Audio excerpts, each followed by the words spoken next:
This is the new jail for Marion County. Assessment Intervention Center.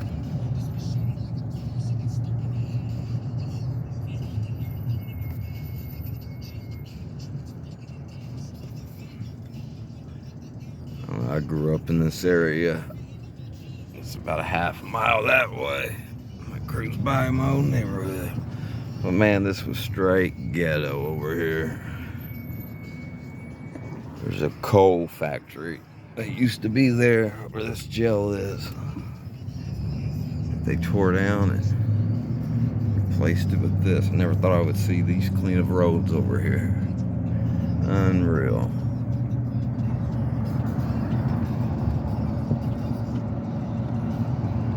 They already got new inmates in there. I guess they got brand new shit, I guess.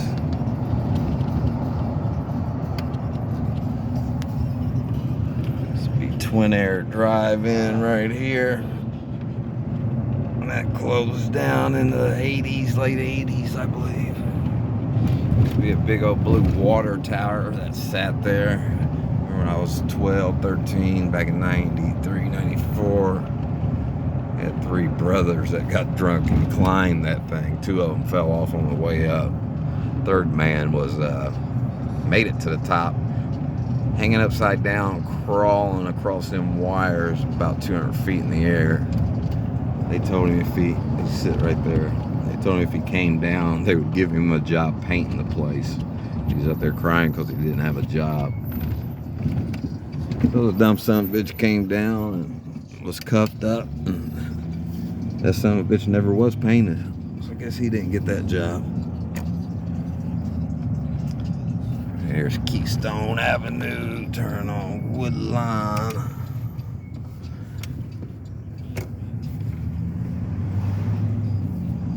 Yeah, you're pretty much in the heart of Fountain Square here. I miss this neighborhood, honestly. Always something going on. Always good times. Boy, I need some new brakes. But a few bad ones. All these houses used to be ran down and fixed up shitloads of them. Charge $500,000, $1 million for these houses. 20 years ago, you could have bought one of these houses for $10,000 or $15,000 or less. So yeah, there's been plenty of people that's gotten rich. Those two sisters on TV that fix up houses, or I'm sorry, mother and daughter that fix up houses. They've done plenty over here and also in Irvington, or Bates, Hendricks neighborhood, I believe it's called. Bate Hendricks is about directly south of downtown. Like I said, we're a little southeast now downtown. It's by the house I grew up in. The railroad tracks. Used to jump on the train and then take it straight to downtown, which you can see one of the buildings back there.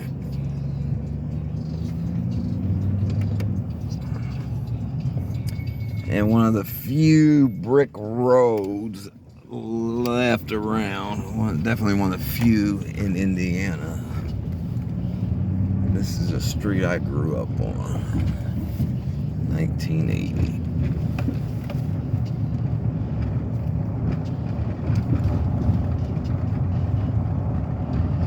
Red brick road. But that was my childhood home. 1980 till 1993. Used to be houses all over here, and they either caught on fire, they tore them down, and made a baseball field. Built that school in 1987. My elementary school. Started going there at 3rd grade. And this was my grandma and grandpa's empty lot that they owned, and that garage directly in the back was theirs, and then the house next to it. We'll go check that out. But that house used to be one of the nicest ones in the neighborhood, And now nobody's lived there for so long, or the last people that lived there turned it to shit. I used to remember whipping my Cadillac in this driveway like it was nothing. There's such my old house. Unreal. And they ain't done all these houses. That's the one they ain't done shit to. Probably because the heating bill in the wintertime would be like $500. But yeah, so tight little alley. Man, I'd whip my big old Fleetwood through here like it wasn't shit. Look at all this shit anymore, man. This alley, I would keep this shit clean. There was no dirt and trash and shit. Somebody lives there, they got a Dodge in there. That's where I used to play basketball. I had a basketball goal right at the end of that gravel. There used to be all gravel there. Not no more. This used to be a big warehouse where this brick wall was, and that caught on fire in like 2002 or so. I'm the one that seen it and called my grandma. Got her out of the house, but this is the back of her house, her garage. Yeah, that building went way up and it burnt that son of a bitch all the way down. Yep, good old Fountain Square alley. Alright. Yeah, I'll stay on here a little longer. We'll take a round the Fountain Square. It's about 2 minutes away.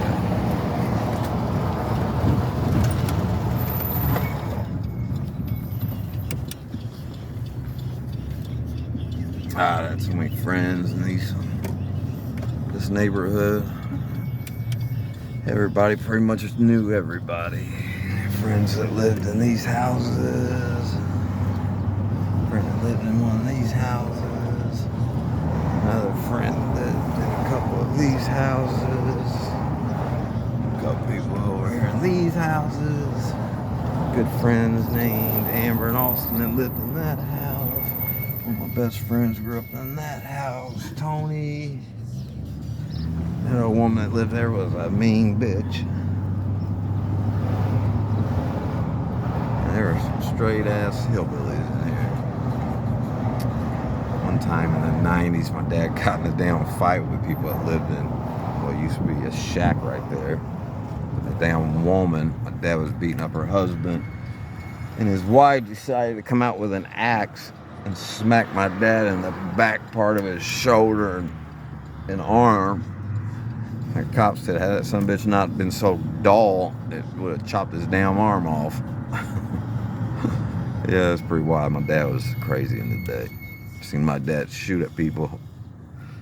Seen my dad shoot up a car. Down there, I've seen it all. Gorman's Girls and Boys Club. It used to be on English Avenue. They put it here in 80. That's where the old school 39 sat. I showed you the new one a minute ago. So in 86, this was tore down. 85. Put this here about 88. Now on State Street, heading south, coming up on Prospect Street. You know anything about State and Prospect? That's the corner right there.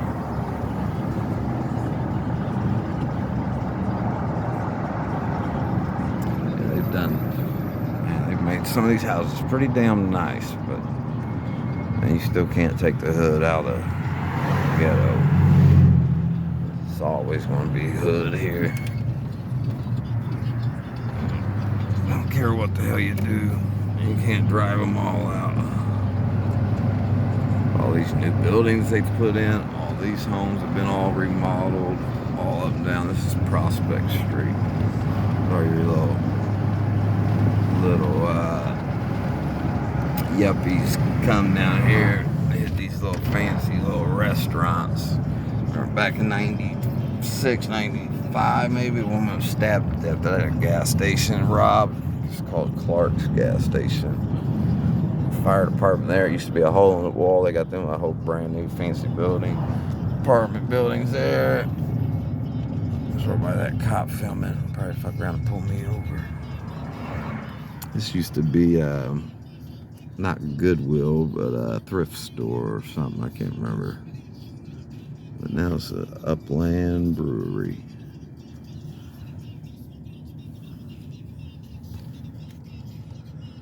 Actually, no, there's the old fire department. That little shack right there. That was the fire department.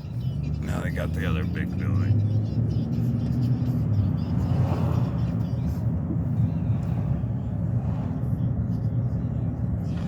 Yeah, this is Fountain Square. I was 14 years old when I started working in this, for the owner of this place here. He owns this whole little building, I guess.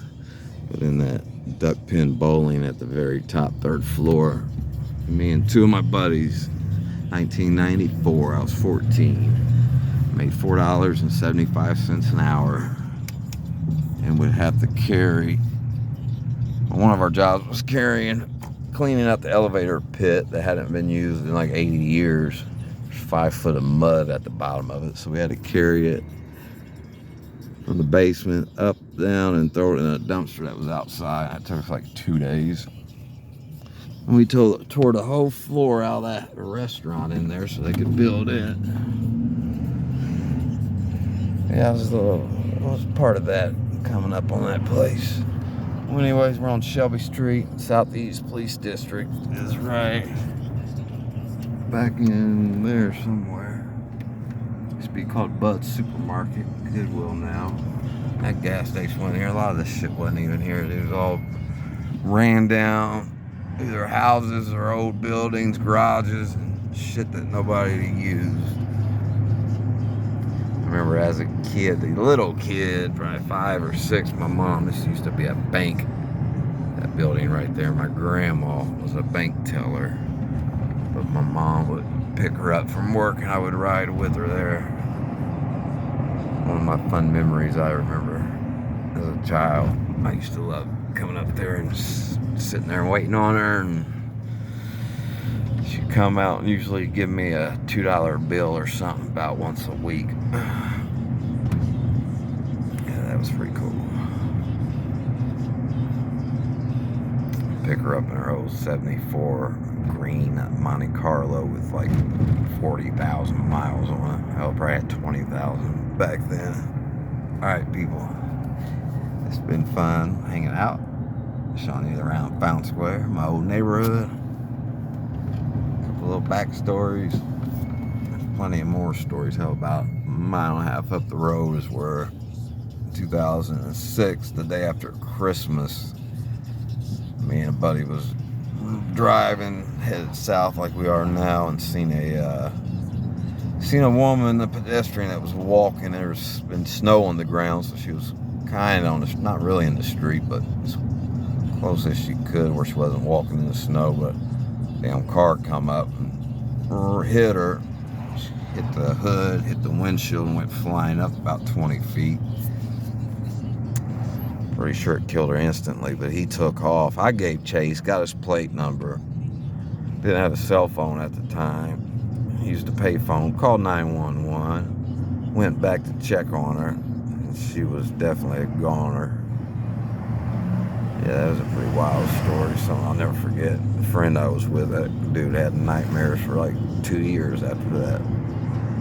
It's one thing you probably don't want to ever see in your life, and I've actually seen it happen twice now. I've seen 2 people hit and killed by a car. The second one was actually ran over. But yeah, up the road there used to be a place called the Hog Wash. It happened just north of that. Anyways, the dude was an Aryan skinhead, just did 10 years in prison, was only out for about a year. He tried to run, ditched a car, threw the plates in the sewer. So like I said, I had the exact plate number, so it was registered to his wife or girlfriend at the time. And they was sitting here at this place. It was called Garfield Pub. He was drinking there, left there.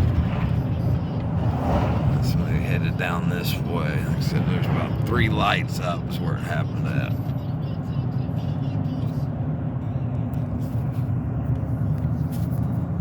Yeah, he had just done 10 years, got out. He was on parole, I believe. They went to the house where the car was registered, and they found, he was there, he wasn't trying, I guess he wasn't going going to try to run. Apparently, it got rid of all the shit, but he wasn't going anywhere. Admitted to what he did. Told the cops where he left the car. They recovered that. Told him where he left the plates. They recovered that. And they locked him up. And then 2 days later, the detective over the case calls me and was like, well, I just want to let you know that shit's hit the fan and somebody from Marion County has fucked up and actually released that man on OR. And he was concerned that he was going to come out and look for me, which I didn't care because I had my gun and permits, so it didn't matter. He can come for me all he wanted. But he was worried about him running, but I guess he wasn't running. He just went back to the house he was at the first time they went there, and luckily he was there and they got him. And I'm not even sure how long he got or if he's still in prison. But I mean, that's one of the wild stories. Shit I've seen. Hell, shit I've seen in my 42 years. I could write a damn book. Brand new gas station. This Church's Chicken's always been here, and it's always been shit.